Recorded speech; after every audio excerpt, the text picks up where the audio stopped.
alihi wa ashabihi ajma'in. Rabbi shrah li sadri wa yassir li amri wahlul 'uqdatam min lisani yafqahu qawli. Subhanaka la ilma lana illa ma 'allamtana innaka antal alimul hakim. Pertama, selalu kita surahkan puji syukur kita kepada Allah Subhanahu wa taala. Pada pagi hari ini kita masih diberikan kesempatan untuk muwajalah. Tidak ada yang berkurang kecuali Mas Rizal yang belum datang. Sama siapa? Tidak ada ya. Semoga kita diberikan keistiqomahan dalam beribadah. Salah satunya Bintan ini kita niati sebagai ibadah kepada Allah. Kedua, salawat serta salam selalu tercurahkan kepada junjungan kita Nabi besar Muhammad SAW.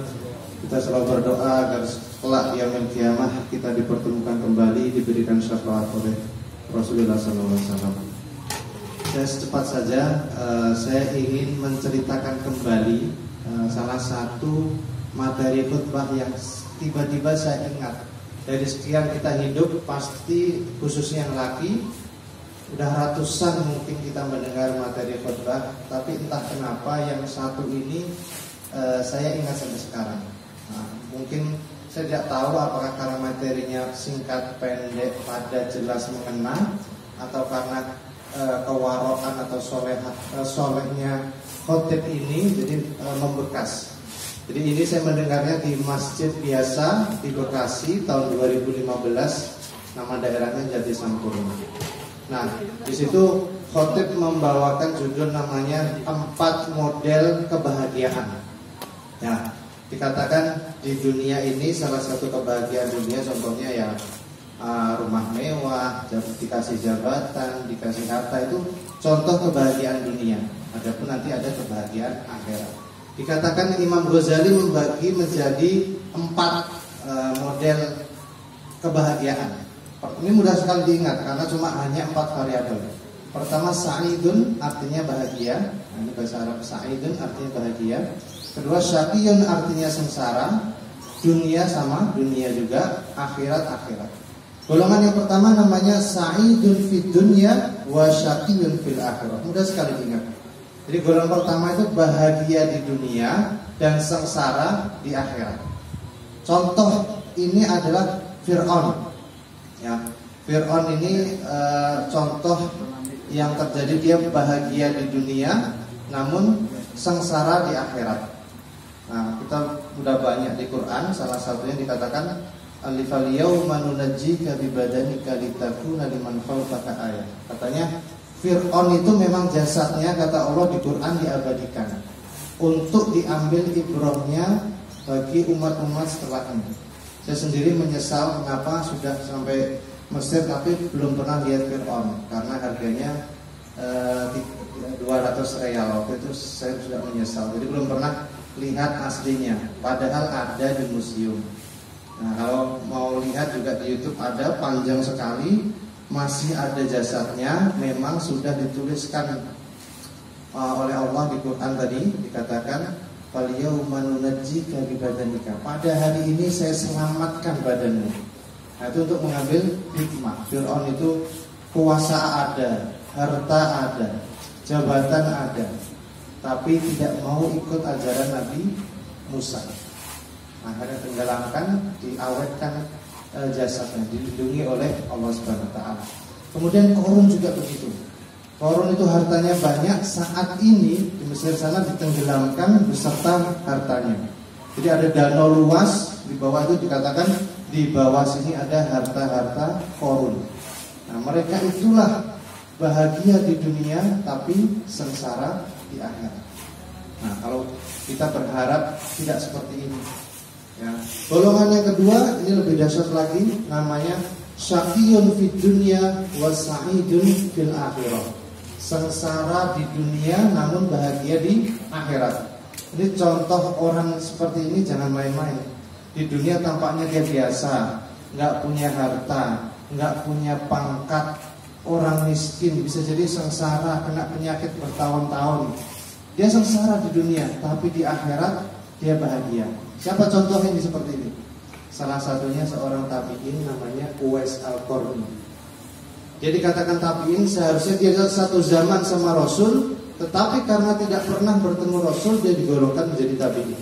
Karena Imam Nawawi mengatakan definisi sahabat adalah siapa yang berjumpa Rasul dalam keadaan muslim dan meninggal dalam keadaan muslim. Saya sedikit cerita banyak tentang Uwais Al-Qarni ini, luar biasa. Dia orang miskin, hidupnya biasa saja. Hidupnya dia hanya tinggal sama ibunya, penggembala kambing. Ibunya janda, sudah tua, lumpuh. Tinggalnya di Yaman. Dia selalu menuruti keinginan ibunya. Suatu ketika ada permohonan ibunya yang membekas di otaknya Uwais Al-Qarni. Nak, saya kayaknya gak lama lagi di dunia ini. Saya ingin satu permintaan. Ya, yaitu pengen haji. Mungkin sebagian sudah tahu ceritanya. Ketika pengen haji, Uwais melihat saya ini orang miskin. Dia punya penyakit sopak. Sopak itu belang-belang putih-putih gitu. Dan ini nanti ada kisah yang menakjubkan, yaitu disisakan oleh Allah sopaknya itu tinggal putihnya di tengkuknya. Nah, nanti ada hikmahnya di akhir cerita. Jadi Uwais Al-Qarni ini berpikir, dengan apa saya bisa bawa ibunya dari Yaman ke Mekah ke Madinah. Akhirnya dia punya ide brilian menurut dia, tapi belum tentu menurut orang lain baik. Dia akhirnya beli lembu, sapi, peranakan, kemudian dia bikin kandang di bukit. Nah, setelah itu selalu dia bawa ke bawah, lembu itu digendong, nggak dituntun, diangkat dari bukit ke bawah, dikasih rumput, kemudian naik lagi dimasukkan bukit.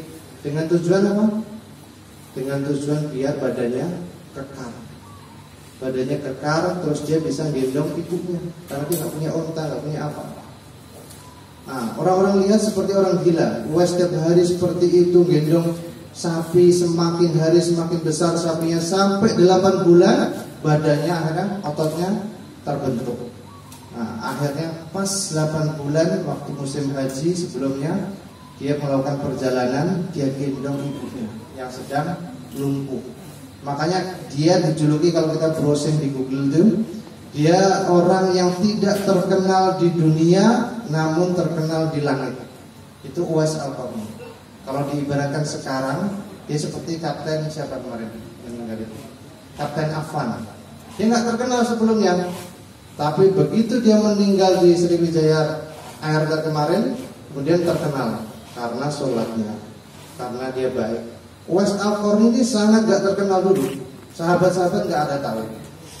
Suatu ketika Rasul mengatakan ke Ali sama ke Umar, wahai Umar, wahai Ali, nanti semeninggalnya diriku, kata Rasul, carilah Uwais Al-Qarni, mintakan ampun sama dia, karena dia adalah salah satu penghuni langit, katanya.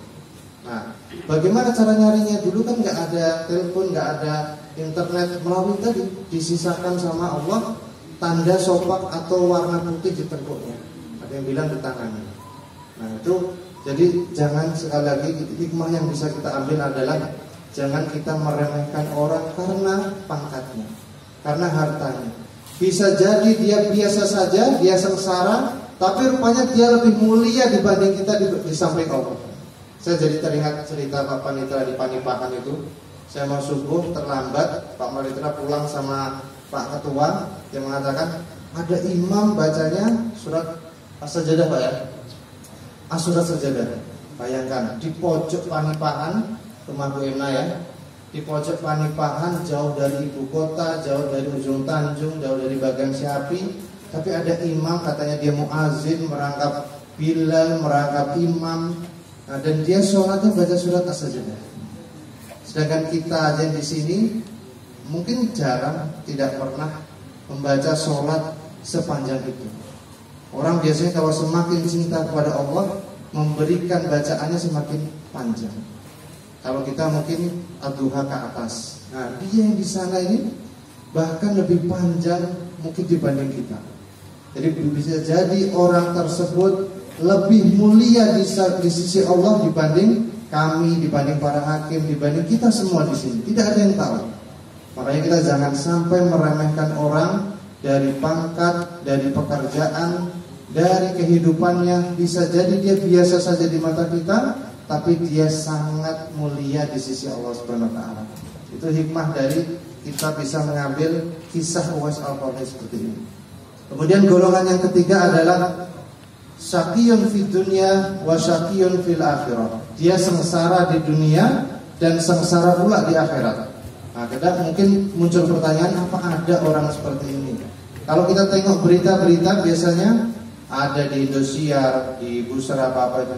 Dia kehidupannya sudah minum, sudah judi, sudah mabuk, sudah KDRT, berakhirnya meninggalnya pas seperti itu, su'ul khatimah. Nah, inilah orang yang kategori syaqiyun fid dunya wa syaqiyun fil akhirah. Dia sengsara di dunia, perbuatannya tidak baik dan tidak baik pula di akhirat. Yang terakhir, yang kategori yang keempat adalah sa'idun fid dunya wa sa'idun fil akhirah. Nah, bahagia dia di dunia dan bahagia dia di akhirat. Ini mungkin golongan yang didambakan semua manusia. Bahagia di dunia dan bahagia di akhirat. Buktinya apa? Selalu kita mengakhiri doa dengan Rabbana atina fid dunya hasanah. Ya Allah, berikan kami kebahagiaan, kebaikan di dunia. Wa fil akhirah hasanah wa qina adzabannar. Dua-duanya pengen baik. Di dunia pengen bahagia, di akhirat kita pengen bahagia. Nah, barangkali di bahagia itu rumah yang megah, kalau tampak di dunia ya, rumah yang megah, mobil yang mewah, keluarga yang sakinah, ibadah yang istiqomah, pokoknya belakangnya ini baik semua. Ya. Jadi ini mungkin yang diharapkan semua manusia. Apabila kita tidak masuk yang golongan keempat, paling tidak kita masuk golongan yang kedua. Jadi kalau bisa jangan sampai kita masuk golongan yang pertama atau yang ketiga. Inti yang kita cari adalah yang sa'idun fil akhirah, bahagia di akhirat. Terserah mau di dunia Allah kasih sengsara, atau di dunia kita dikasih kebahagiaan, kita kasih nikmat yang berlebih. Yang penting sa'idun fil akhirahnya ini. Gak masalah kita ternyata ditakdirkan agak susah di dunia. Yang penting kita berharap seperti Uwais Al-Qarni tadi, meskipun Allah kasih kesempitan, dia tetap takwa, dia tetap bakti. Jangan sampai kita memandang sebelah mata orang yang biasa, bisa jadi dia malamnya tahajudnya istiqomah. Ada nggak tahu, amalan yang bagus malah amalan yang semakin tersembunyi. Nah, mungkin itu yang bisa saya sampaikan. Yang bisa kita ambil hikmah adalah seyogianya kita bermuhasabah. Kita sebetulnya masuk yang golongan keberapa. Kalau sampai golongan pertama atau yang ketiga, sebisa mungkin kita berusaha bergeser ke golongan yang lain. Dan dalam Quran dikatakan, wabtaghi fima ataqallahu daral akhirah wa la tansa nasibaka minad dunya. Kita cari pahala akhirat. Pertama akhirat oriented. Ya, kita cari pahala akhirat dan tidak melupakan porsi kita dengan dunia. Kita boleh jadi sholat 5 waktu taat, tapi tidak masalah kita sedikit-sedikit bermain futsal, bermain tenis, ngobrol ringan, tidak masalah. Itu bagian dari tarwih atau istirahat ketika di sela-sela ibadah kita. Mungkin itu yang bisa saya sampaikan. Semoga yang sedikit ini bermanfaat. Kurang lebihnya saya mohon maaf. Wassalamualaikum warahmatullahi wabarakatuh.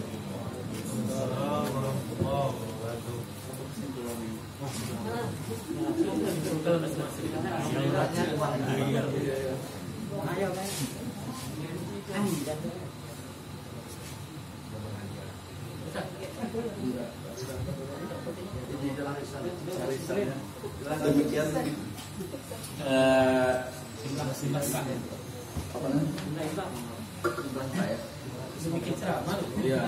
demikianlah pembinaan mental yang dari Bapak Al Ustadz Adam Wahid Pangaji LC MSI, yang mana mungkin dapat kita simpulkan itu diibaratkan harimau mati meninggalkan belang, gajah mati meninggalkan gading, manusia mati meninggalkan nama.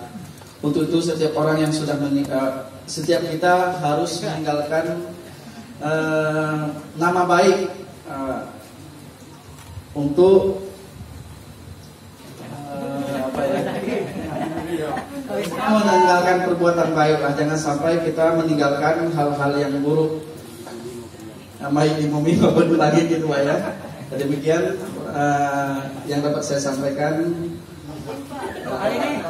Assalamualaikum warahmatullahi wabarakatuh. Oke lah, kita akan mengumumkan jumlah infak hari ini. Kalau arisan 14 juta. Kalau infak hari ini berapa nih?